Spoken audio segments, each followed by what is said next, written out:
The sky over Colorado burned red. From orbit, the alien dropships carved contrails of molten air as they screamed through the atmosphere, puncturing the stratosphere like thunderbolts hurled by vengeful gods. Earth's primitive satellites, what few remained, barely managed to transmit warning signals before being silenced by precision beams of ultraviolet death. At NORAD, General Raymond Spare stood in the command bunker, his expression a stone mask as the world above crumbled. Dozens of plasma detonations lit the radar feeds like fireworks signaling the death of human sovereignty. There was no prelude, no ultimatum, no declaration of war. The attack had come like an execution. Strategic bases from Cape Canaveral to the Baikonur Cosmodrome were already gone. The screens displayed the same report from across continents: atmospheric rupture, ground contact, mass displacement. The invaders didn't just land, they drove into the planet's crust like claws. The scans called them Centauri, not that the name mattered. What mattered was this: Earth's enemies weren't curious explorers or morally conflicted colonizers. These were warriors bred for planetary suppression. Alien Marines. They stood 3 meters tall, their exoskeletons grown, not forged, biometallic plates patterned with something like tribal scars. Their weapons were neurological extensions of themselves, their minds linked through psychic mesh relays faster than Earth's fastest supercomputers. No orders barked, no visible hierarchy. Each one knew precisely what to do, when to do it, and who to kill. The invasion wasn't a war, it was a sweep. In less than 12 hours, major cities fell. Los Angeles became a wall of ash. Paris died beneath neurocyanide mist. Beijing vanished beneath a kinetic rod strike so powerful it cracked the upper mantle. What defense humans could mount was fractured, obsolete, outpaced. Tanks were reduced to slag before they could pivot. Drone fleets fell to hacking pulses that erased their cores mid-flight. Resistance collapsed and silence spread. But not everywhere. In the small mountain town of Calico Ridge, tucked between ridgelines and forgotten railroads, the war hadn't yet come. Not directly. The town sat on the bones of an old military radio station decommissioned in 1993. The locals called it the Tower, a rusted hulk of steel, cables, and analog junk. It had been a place for ghost stories and teenagers sneaking out to smoke. And that's exactly what 17-year-old Kalen Rise had been doing the night the world ended. The invasion's first wave hit while Kalen sat cross-legged beneath the tower's console bay, rewiring an old shortwave transceiver just for the hell of it. A gifted tinkerer with no patience for textbooks or town politics, Kalen's mind was drawn to signals, patterns, chaos, static. Ever since he was a child, he'd claimed he could hear the patterns in electromagnetic noise, as if the universe whispered to him through frequencies. His teachers had called it imagination.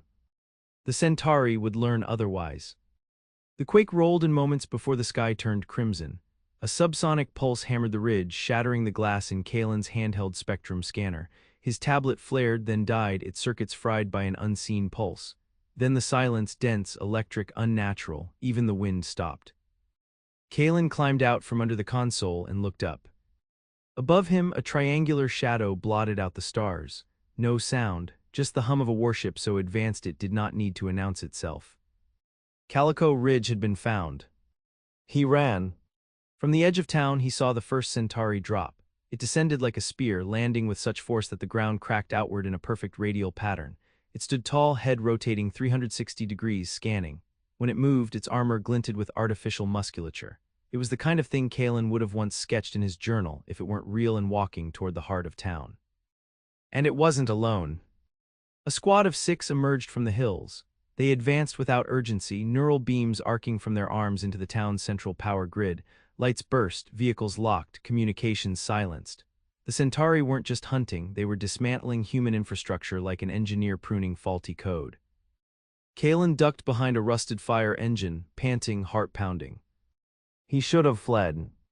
But his gaze turned back to the tower. Something about the structure pulled at him more than fear, more than instinct. A whispering signal hummed at the edge of his hearing, faint but insistent, like static from another age, not alien. Human. He bolted back inside. The tower's innards were a mess of exposed copper, warped control panels, and forgotten frequencies.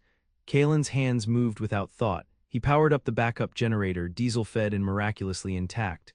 Analog lights flickered, capacitors hummed, static danced across the transceiver's faceplate.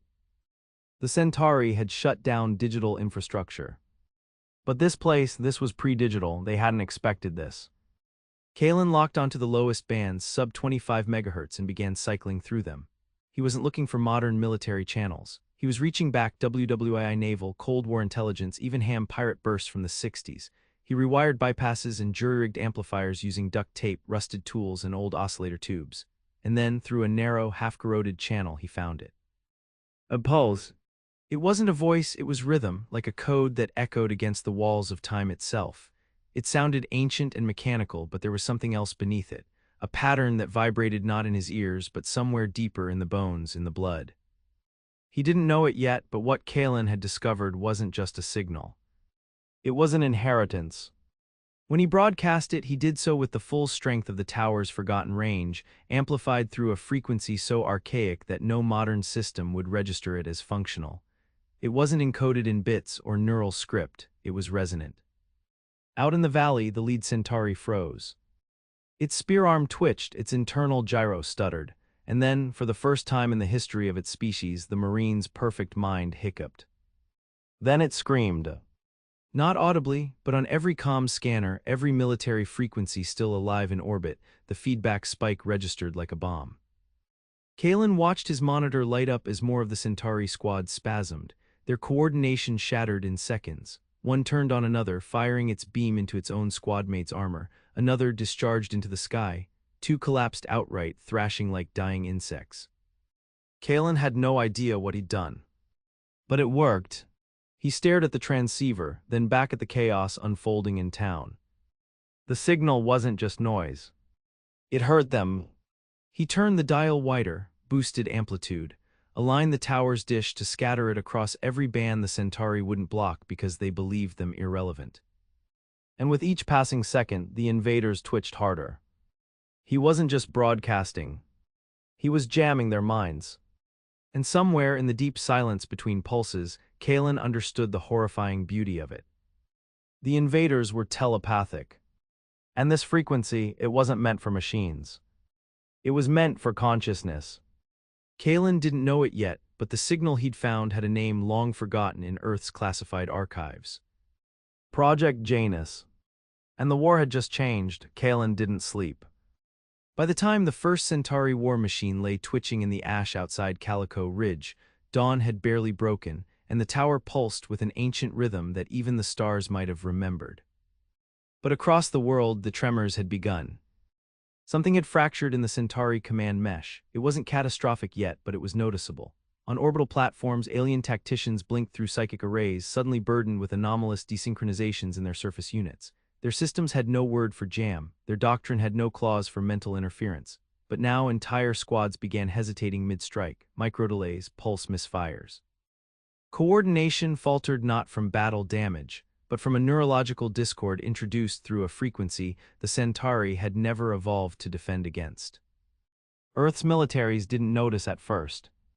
What they noticed instead was that, for the first time since the invasion began, a small town in the Rocky Mountains hadn't been obliterated. And something was wrong with the Centauri. Kalen wasn't alone for long.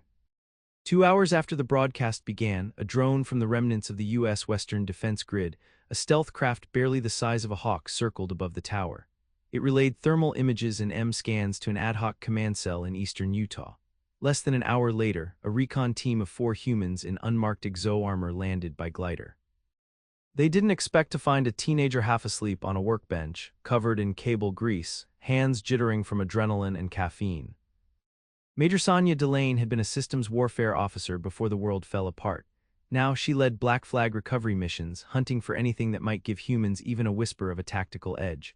The report she received from the drone was so absurd, she assumed it was corrupted. A lone analog signal disabling Centauri fire teams? Impossible. Until she walked into the tower and saw what Kalen had built. "What frequency are you using?" she asked sharply, helmet retracting. "I don't know," Kalen admitted. "I didn't dial into it, I found it, it was already here." She stepped closer, scanning the transceiver's diagnostics. Where did this signal originate? Kalen looked at her. "It's ours," he said. "I think it was buried in the tower's core memory. A backup broadcast maybe, but it's old, pre-digital. This wasn't made for aliens, it was made for something else." Major Delane's face darkened. She activated a comms channel. "Priority Theta, I need Echo Archive brought online, now." They evacuated Kalen by dusk. In a secure underground facility in Wyoming, Kalen found himself surrounded by specialists, old DARPA scientists, radio warfare veterans, even linguists. They began reverse engineering what he'd done, taking care not to disturb the fragile configuration. No one knew what the full signal was, but portions of it bore resemblance to a file once thought lost. An acoustic weapon developed during the Cold War, intended to manipulate human emotion and behavior through modulated electromagnetic pulses. Except this wasn't emotion-based. It was cognitive. The Centauri's minds were fundamentally different from humans. Their neural mesh depended on harmonic synchronization, a collective architecture far beyond hive minds, more akin to a distributed consciousness. Any deviation, any noise introduced into their psychic bandwidth was experienced not as irritation, but as pain. Weaponized dissonance. Kalen had accidentally discovered a form of psychological white phosphorus. By the third day, resistance cells around the globe were requesting access to the signal. The scientists, fearful of wide-range deployment without testing, hesitated. The debate fractured the remnants of human command. Some wanted to replicate Kalen's setup and blanket the planet in the frequency. Others warned of escalation. What if this wasn't just noise, but a mind virus? What if they awakened something deeper? Kalen didn't wait. With stolen gear and the tacit help of a few sympathetic techs, he escaped the base and transmitted again, this time targeting one of the largest Centauri installations on the continent, the spire at Boulder. The spire had been constructed within a day, a black column of unknown alloy taller than any skyscraper, rooted in the earth like a parasitic organ. It was a relay hub, a mind core, a processing node for the Centauri's battlefield awareness. Human forces hadn't even approached it. Every attempt had ended in slaughter. Kalen didn't go with bombs. He went with sound. He modified the Janus signal, feeding it through a series of scavenged broadcast towers, tying together remnants of the National Emergency Alert System. Within 20 minutes, the signal triangulated around the spire, and then it began to scream. Satellite footage showed the first collapse 6 minutes later. Centauri within 20 kilometers of the spire began tearing at their own armor. Those farther away turned and ran, something previously thought impossible for them. At 13 minutes, the spire cracked down the center and unleashed a shockwave that shorted out every camera and sensor in orbit for a full 90 seconds. By the time visibility returned, Boulder was gone. And the spire was dead. The Centauri command web reeled. For the first time in their history of planetary conquests, a relay had been silenced not by kinetic force but by mental rupture. Their upper mind strata, once serenely unified, began to fracture into localized subminds. Cohesion collapsed in dozens of squads across the globe, and worse, from their perspective, fear spread. They had no word for fear, but now they had a feeling. The humans had struck their very thoughts. Kalen was captured again shortly after, not by humans. By them. A rogue faction of Centauri, broken off from the Unity Matrix, had begun operating independently. Their armor flickered erratically. Their speech patterns, previously inaudible to human ears, sputtered through localized vocalizers, distorted and terrifying. They didn't kill Kalen. They studied him. For 72 hours, Kalen was imprisoned in a bioship, a vessel grown from living architecture that pulsed like a lung. They didn't use force. They exposed him to sound, images, pulses of information meant to decode his neural architecture. Kalen realized with growing dread that they were trying to reverse engineer his brain, to understand how a single primitive mind could destabilize their own. But Kalen didn't break. He learned. Using the same sensitivity that allowed him to perceive the original frequency, Kalen began interpreting their signals not as speech but as intention. The bioship was itself a language. The Centauri communicated through experience. Kalen, for reasons no one yet understood, could interface. He began to speak back. In frequencies. And in doing so, he uncovered a truth no human had known. The Centauri weren't just invaders. They were hunted. The neural mesh they used, the unity of thought, hadn't been invented by them. It had been gifted, or perhaps inflicted. A long time ago, the Centauri had been individuals, wild, free, but another power had come, one they now served as extensions of thought. A force that watched through them. And now that force had noticed Kalen. The signal he'd uncovered was Earth. It was older. The bioship convulsed. The rogue Centauri howled in disarray as a new pulse rippled through them and override. The parent mind had seen enough. The ship imploded inward in a quantum fold, disappearing into non-space. But Kalen remained. Alone, alive. Unchanged. He was found 2 days later by a recon team operating out of what remained of the Denver exclusion zone. He was unconscious. But in his hand, clutched like a relic, was a crystal-like shard of alien matter, singing softly with a frequency only Kalen could hear. The war had changed again. Because the humans had thought the Centauri were the threat. But now Kalen knew better. Something worse was coming. And Earth was no longer irrelevant. It was the spark. The war didn't stop. But it stalled. For weeks the Centauri ceased their advance. Global satellites hacked together from scavenged modules and surviving Chinese orbital debris showed their warforms clustering near their own relay spires, not striking, not rebuilding, listening.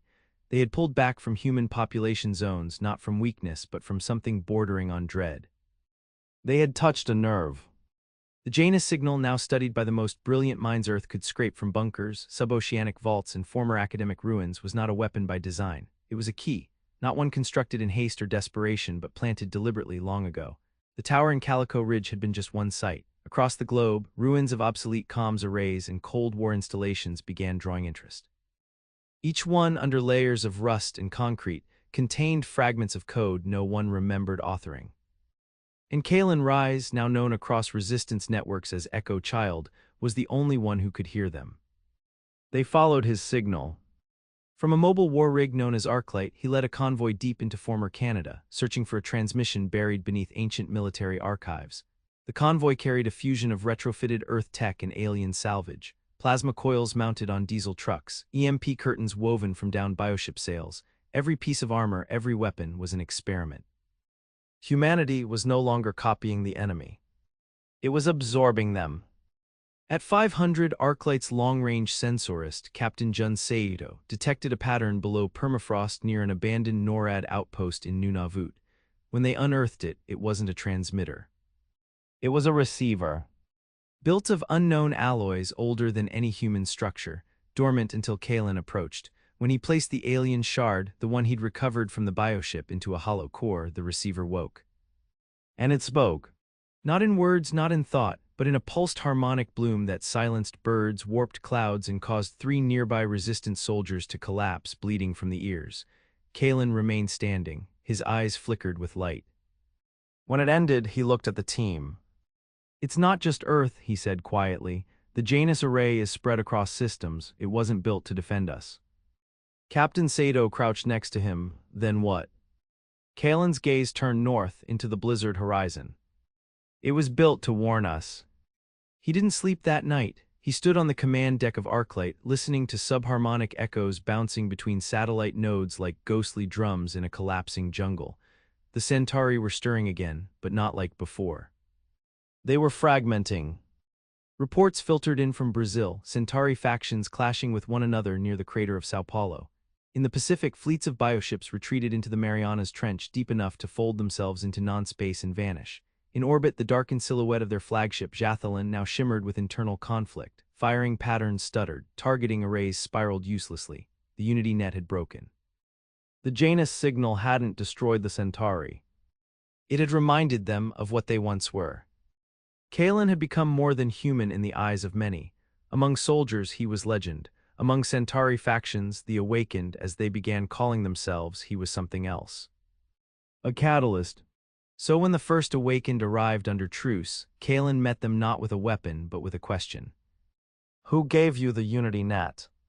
They did not answer immediately. The lead awakened, identified later by human linguists as Velkarun, former substrategos of the 8th Suppression Legion, emitted a tone sequence through a synthesized throat module. Kalen translated it through one of the portable Janus interfaces wired into his spinal base. "We did not choose Unity," Velkarun said. "We were made to forget." "Forget what?" asked Kalen. "War, identity, history. We were cut into pieces and woven together in harmony. We thought that was strength, but it was only silence." And then the truth came. The Unity mesh, the Centauri's greatest advantage, had not been forged by their civilization. It had been injected. A technology, or perhaps an entity, they called Tiraxxion, a name not born of language but dread. Tiraxxion was not a species. It was a will. And it was coming. Kalen relayed all of this to Arclight Command and the new Unified Resistance Council, a fragile alliance of world leaders, survivors, and ex-generals who now bent their full attention to the truth. Earth had not been the final conquest. It was the testbed. Tiraxxion had used the Centauri across dozens of systems, binding warrior cultures into neural networks to hunt down signal-bearing worlds. Not all worlds had the Janus frequency, but Earth did, because something older had passed this way once. And left behind a warning. More arrays were found buried under the Sahara, hidden in drowned caves off the coast of Greece, embedded in the rock layers of Antarctica. When Kalen activated them, each one extended the reach of the Janus field into deeper space. And then they received a signal in return. Not from Earth, not from Centauri, but from something else. A burst of data encoded in a musical language that had no human or alien precedent. It described a machine world beyond the edge of the Orion Arm, a planet called Alvuran, its surface covered in ancient ruins shaped like antennae. The message came with one phrase, deciphered only by the Janus interface. The first song survives. Kalen made the call. He would go. The Resistance had built its first functional starcraft by hybridizing human chemical engines with captured Centauri spatial fold drives. The vessel, Sci-Fi, was barely stable, but it was fast enough. Its hull thrummed with barely understood alien physics and human recklessness. It could not fight, it could barely survive atmospheric re-entry, but it could run. Kalen would take it. He brought a crew of 6, Jun Saito, Major Delane, a recovered Centauri named Karun, and 3 others from the inner Janus division. Together, they slipped beyond the lunar shadow and accelerated into the black. The journey would take 4 days through Interfold, bypassing dozens of systems stripped clean by Tiraxxion's servants. They saw graveyards. Planets turned to metallic husks, moons shattered into signal amplifiers, orbitals designed not for life but for listening. These were worlds that had not found the Janus key, worlds that had not resisted. And then they reached Alvuran. It was quiet. Too quiet. The surface of the planet was lifeless but not dead. Towers stretched for kilometers, humming with the faintest echoes of long-dead broadcasts, and at the heart of it, a structure shaped like an inverted tree, roots reaching into the sky. Inside, they found it. The core signal. Kalen approached the device. It pulsed with harmonic code older than biology. When he touched it, the Janus interface in his spine bloomed with golden light. And in that instant, he saw everything. The first civilization. Not human, not Centauri, but musical. A species who encoded knowledge in frequencies, identities in resonance, and history in vibration. They had seeded the Janus array across presentient worlds not to control but to awaken, a failsafe, a signal for those species Tiraxxion would one day find. Kalen fell to his knees. Because now he knew what he was. The Echo Child wasn't a title. It was a role. Earth had been seeded for this moment, not because humans were special, but because they could hear. Kalen stood. The core signal surged outward in a golden bloom that swept through nearby space, reverberating through quantum strata. Tiraxxion felt it, and turned. For the first time in eons, the predator had found a prey that sang back. The signal did not merely awaken Alvuran. It ignited a beacon visible across subspace, a call no empire could ignore. Within 72 hours of Kalen's activation of the core signal, 5 separate interstellar factions, each long silent, each thought destroyed or subsumed by Tiraxxion, responded with partial harmonics. Not words, not warships, resonance. Like waking animals shaking frost from their fur, the galaxy began to stir. Earth was still blind to most of it, still fractured. But as the harmonics bled through deep space, something shifted in the air itself. Storms formed in unnatural patterns. Mountain ranges pulsed faint shadows into the clouds, and across Earth's crust, Janus relay points flared to life. Some had been buried for millions of years beneath tectonic plates. Others were woven into the atomic lattice of minerals long dismissed as inert. The planet had never been just a battlefield. It was a chime in a vast, silent instrument. And Kalen was now its conductor. Back on Earth, resistance forces rallied not just around human leadership, but around pattern. Coordinated via Janus relays, entire battalions moved with predictive accuracy, dodging Centauri patrols before they appeared, striking at weak points they hadn't even known existed. Veterans of the early invasion remarked how everything suddenly felt in rhythm, like Earth itself was part of the strategy.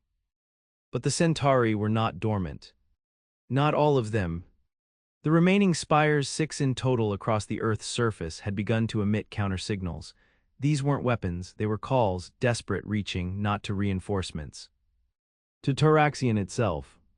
It answered. On the third day after the Ulvuran signal, a new object entered Sol's gravity well. Not a ship, not a fleet. A mind. Its form defied geometry, blotting telescopes, crashing sensors, making spectrometers weep noise like static rain. Observers described it only in metaphors, a black halo, a mirrored scream, an orbiting nightmare. Its presence corrupted orbital mechanics. Mars' moons shifted by micrometers. Venus shimmered with electrical dissonance. On Earth, children under the age of 5 began humming low melodies in perfect unison without ever being taught. Kalen felt its gaze through the Janus interface, not as thought, not as language. As pressure. He collapsed for 7 minutes. When he woke, his nose was bleeding, his heart had stopped, and he had seen. Tiraxxion was not a god, it was not even sentient in the way organic minds comprehended. It was an eater of patterns, a force that found signal-rich worlds and silenced them. Its nature was not conquest but compression, to flatten chaos into unity, to smother variance until all minds rang in identical frequency. It had done so 1,000 times before. And now it had arrived to finish Earth. Sci-Fi returned with Kalen at its helm, diving through hostile atmosphere, chased by howling distortions that clawed at the ship's integrity. The vessel cracked upon descent, losing its starboard fold core, but Kalen was already gone, ejected in a Janus pod toward the largest remaining tower relay outside of Ural Siberia. He had one objective: complete the coral net.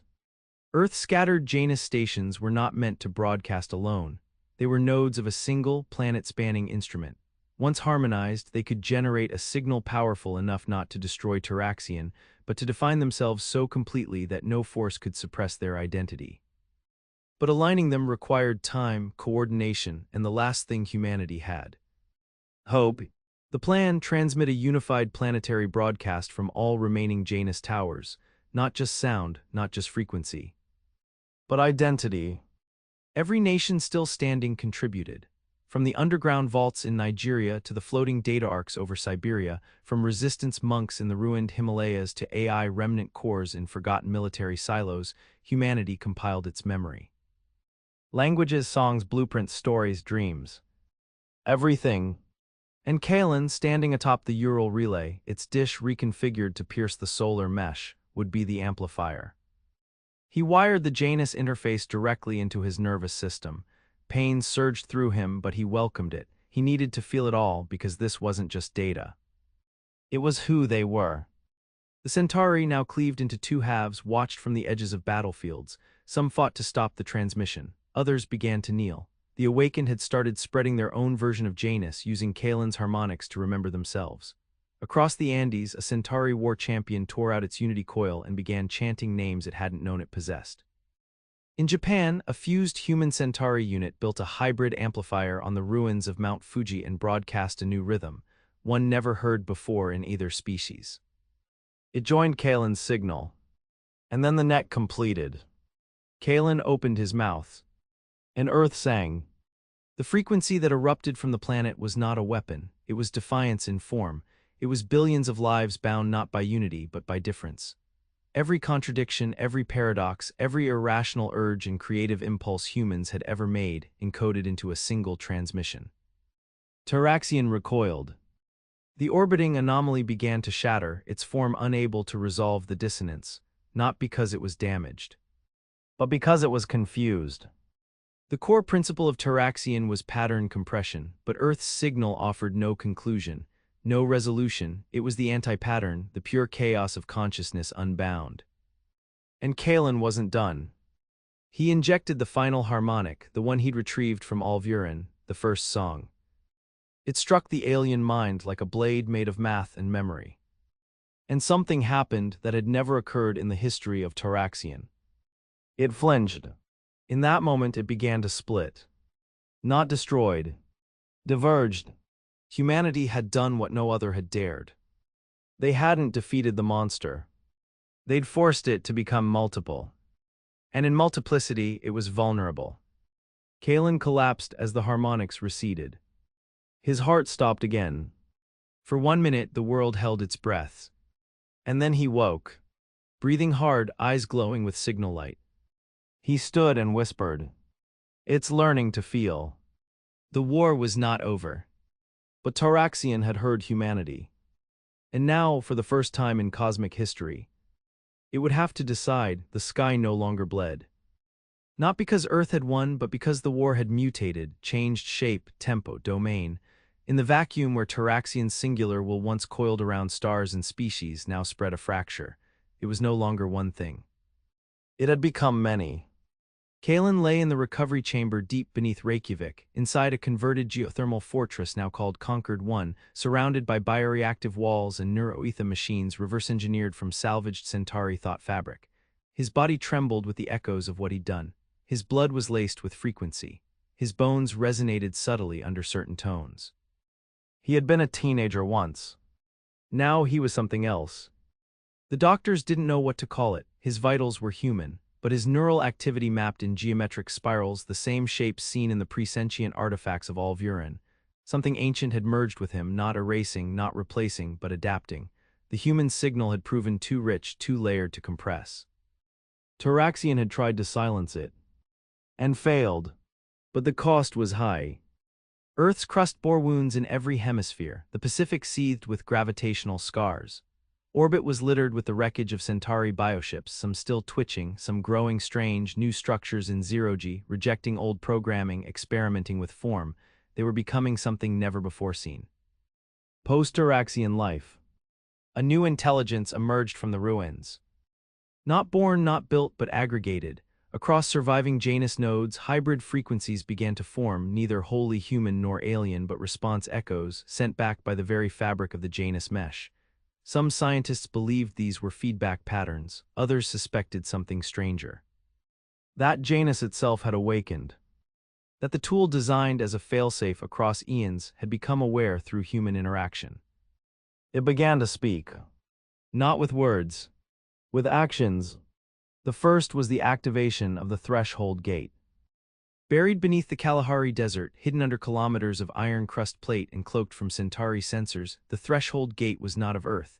Its builders were long dead, but its function remained dormant, awaiting harmonic authentication. Only Kalen could open it. Only his hybridized neural song could thread the seven-phase locks. He walked through fire to reach it. His body was fragile now, but his presence affected matter. Machines hummed louder, lights dimmed or brightened in time with his breath. When he reached the gate, it recognized him. And opened. A sphere of translucent gravity peeled away from the rock face, revealing a tunnel carved not through matter but phase. Inside, a corridor stretching not in space but in possibility. At its end, something waited. Kalen stepped in. When he emerged, no one knew how much time had passed for him. He carried no weapons, only knowledge, and behind his eyes something vast. He stood before the gathered leaders of the Unified Resistance Council, the awakened Centauri, the planetary engineers of the Arc Continua flotilla, and the AI conclaves that had returned from digital exile. And he spoke. Earth is no longer a world. Silent. It is a voice in a choir we didn't know existed, a choir once silenced, but now the silence has cracked. He raised a small device, a harmonic beacon refined from the Janus core, tuned by what he found in the threshold gate. This can reawaken other worlds, not just to resist, but to remember, to feel, to become. Tiraxxion will come again, but not as it was. It will test each world differently now, divide, observe, and in division it has made its first mistake. He looked skyward. It has taught us how to speak back. The beacon activated. Across the stars, hidden Janus receivers, others thought lost or ruined, flickered into being. On a dead moon orbiting a binary sun in the Triangulum Rift, a field of crystal spires turned and hummed. On a gas giant's artificial ring, symbols blinked in forgotten language. On a broken habitat near Alpha Centauri, long dark screens pulsed to life, broadcasting ancient dreams. The galaxy had remembered. And it was no longer quiet. Kalen launched the Harmonic Vanguard within the month, a fleet of 8 ships, each co-piloted by human and awakened Centauri, their systems running hybrid signal cores. Their mission was not war, it was contact. To find the others. The silenced. The buried. The next species Tiraxxion would try to erase. They would not go alone. The Janus mesh now extended across deep space, using Kalen's own signal as the root key. Earth had become not just a world reborn, but a frequency of liberation. Each ship carried a node. Each node carried the song. And at the center of it all, Kalen Rise. The boy who had once sat beneath a forgotten tower, playing with radios older than his nation, was now the first voice of the Echo constellation. He was no longer just human. He was the resonance of defiance. The child who jammed a mind army with ancient signals had evolved into the first of something new, a being neither prophet nor general, but amplifier of what made humanity impossible to predict, to suppress, to kill. Imperfect, chaotic, unstoppable, and the stars, long silent, began to listen.